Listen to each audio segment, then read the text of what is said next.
Oh boy, WNBA fans, y'all are screwed. Look at that. Caitlin Clark is out 2 weeks. 2 weeks.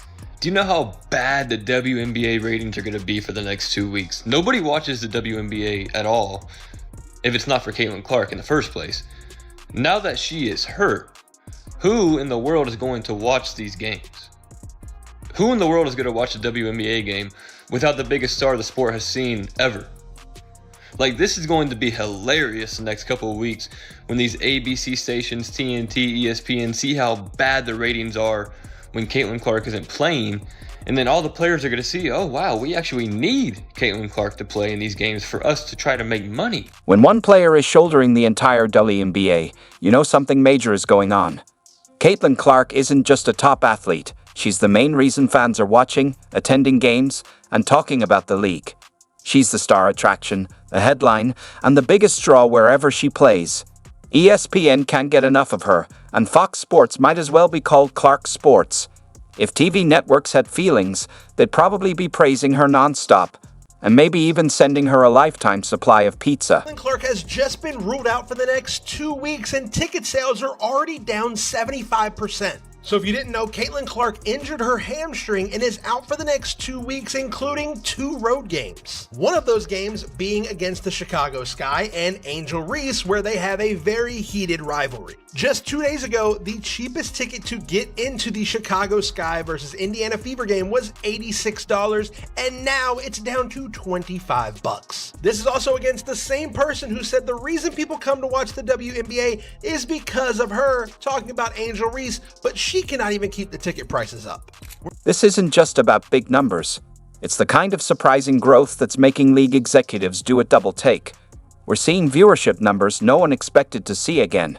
Even people who haven't followed women's basketball since Cheryl Swoop's era are now watching and paying attention. Was supposed to play against over these next 2 weeks also already rented out a bigger stadium because of how many people they were expecting to have show up to see Caitlin Clark play. And because the WNBA is only about 40 games, she is missing a huge chunk of time with being out 2 weeks in June. It feels like March Madness never stopped, and Caitlin Clark is the reason why. She's pulling in huge attention and bringing real value, but the WNBA seems to treat her like just any other player. She's delivering big time, yet they act like it's no big deal. What do you think? Is the league missing the mark? Drop your thoughts in the comments. WNBA's got a real ratings problem, okay? The ratings came out for the Indiana Fever without Caitlin Clark game. I saw some people actually trying to spin this as a positive, and I was like, they're light, 235,000 viewers. The WNBA is facing a serious ratings problem. When the Indiana Fever played without Caitlin Clark, the viewership took a big hit. Some tried to spin it as good news, but let's be real, minus 235,000 viewers? That's not something to celebrate. She came into the league last year with no break whatsoever between the college game and the pro game and did her thing. Ended up as an all-star, ended up being 4th in the league in MVP voting, was the clear winner for Rookie of the Year. No competition whatsoever in that regard when it was really all said and done. We know what she brings to the table. But people wanted to hate because why? You had a bunch of players in this league that watched this young white girl come along and take the league by storm. And they resented it because they saw the marketing prowess that she had. Let's be honest. Caitlin Clark hasn't exactly gotten a warm welcome to the league. Instead of first-class support, she's been met with cramped travel and a grueling schedule. If there's a wrong way to handle a rising star, the WNBA seems to be hitting all the wrong notes. And while she's out there playing at an MVP level, she's also taking cheap shots and rough play from those who see her as a threat. For someone bringing massive attention and serious revenue to the league, she's being treated more like an afterthought. Now that she's injured, you can almost feel the panic setting in at league headquarters. Clark was the WNBA's Rookie of the Year last season and a first-team All-WNBA selection. So far, she's averaging 19 points and a league-leading 9.3 assists through 4 games this season. I could give a damn about that last part. I don't care about her leading the league in assists. I don't care about the points that she's averaging because I already know that the young lady can ball. She is special. What I'm interested in is what somebody tweeted me and asked about earlier today that I want to show you right now. Put this tweet up, please, so our audience can see it here, at 4th Gen Bucci, B-U-C-C-I. Right, Stephen A. Smith. Can the WNBA keep itself afloat while CC, as in Caitlin Clark, is out? Let's be real. Caitlin Clark's injury didn't just affect her team.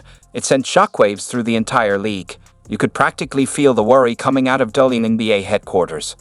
One quad strain, and suddenly the buzz was gone. The seats got emptier, the arenas quieter, and the energy vanished.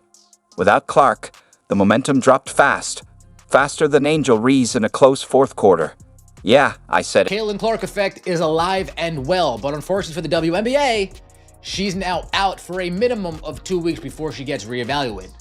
So they might not see numbers like this for quite some time. This next Indiana Fever versus Chicago Sky game, June 7th, I believe, that's going to be on CBS as well. You think that's going to draw 2.7? I can assure you it won't. You think that's going to draw over 2 million? I can assure you that won't. The reaction online was immediate. Twitter lit up with frustrated fans. People aren't just disappointed, they're angry, and honestly, who can blame them? This could have been avoided. You run a player into the ground with 5 games in 8 days, let defenders rough her up nonstop, and then act surprised when she gets injured. Come on, Clark's been holding the spotlight, carrying the weight of the league like a star on an unstable stage, while others hang back, waiting for their moment. We need her to play for us to get views, so maybe we should stop hurting her. Oh, maybe they'll finally see that they need Caitlin Clark. I mean, I can't believe we even have to discuss this, that she's even, I mean, if you don't think she's the biggest star in the sport, you're delusional. This girl carries not only her team, but her sport and her league. She carries the league, and you're going to find out. Let's look at the facts. Games featuring Caitlin Clark draw way bigger crowds than almost anything else on the schedule. It's like Shaq showing up at a middle school dance. When she's on the court, the arena comes alive. When she's out, it's quiet, with empty seats and barely any buzz. As for the ratings, without her, it's like someone hit the off switch, not just slow, but painfully dull. Meanwhile, when Clark so much as sneezes, 3 networks are ready to cover it. That's real star power. So how has the WNBA handled it? By putting her up against defenders built like linebackers and refs who seem to give the benefit of the doubt to players like Angel Reese. Caitlin's getting hammered on plays that would be fouls anywhere else, while Reese plays the underdog but dishes out cheap shots and calls it intensity. Angel, let's be honest, that's not grit. That's jealousy disguised as hustle. The Fever stink without Caitlin Clark. It is rough. It has been a rough stretch. I thought that Indiana would split the 4 games that she was out if she was going to be out 4 games. I guess that's still on the table. The league didn't just overuse Caitlin Clark. They pushed her to the edge without giving her a real break. She's been logging heavy minutes, facing constant double and triple teams, and basically carrying Indiana on her own. Now that she's sidelined, the WNBA suddenly looks directionless, like someone pulled the plug on their Wi-Fi. Who's supposed to carry the spotlight now? Let's be honest. Reese's 2-point layups and intense stares aren't exactly lighting up SportsCenter. Be clear about this. If Caitlin Clark were not in the WNBA, we would not be talking about the WNBA. She is the only ticket draw in the WNBA. A large percentage of all tickets sold in the WNBA are so people can watch Caitlin Clark play basketball. No one cares about Angel Reese. She'd be drawing flies if she were playing not against Caitlin Clark on the court right now. Angel Reese has basically become the Bill Laimbeer to Caitlin Clark's Larry Bird. Essentially, that is where we now are. The Fever clearly struggle without Caitlin Clark. It's been a rough stretch.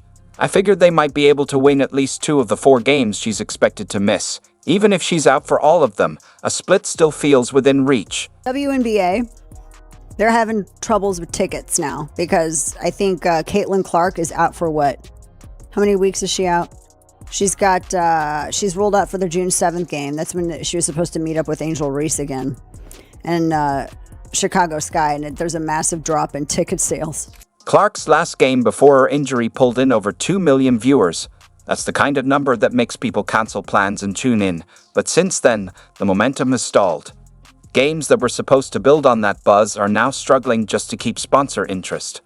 And if anyone thought Angel Reese could step in and carry the spotlight, let's be real, she's more effective in front of a camera than she is running the offense. The Fever stink without Caitlin Clark.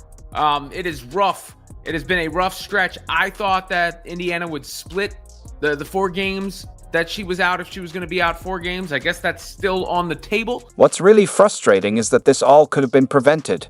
The WNBA landed a once-in-a-generation star, someone who sells out arenas, drives jersey sales, and brings new fans into the game. But instead of protecting her, they treated her like just another player. Now, with ratings dropping and seats sitting empty, the league is left wondering, what went wrong? You can't let Caitlin Clark take constant hits, get injured, and then act surprised when the momentum disappears. You can't turn a blind eye while other players take cheap shots to grab the spotlight.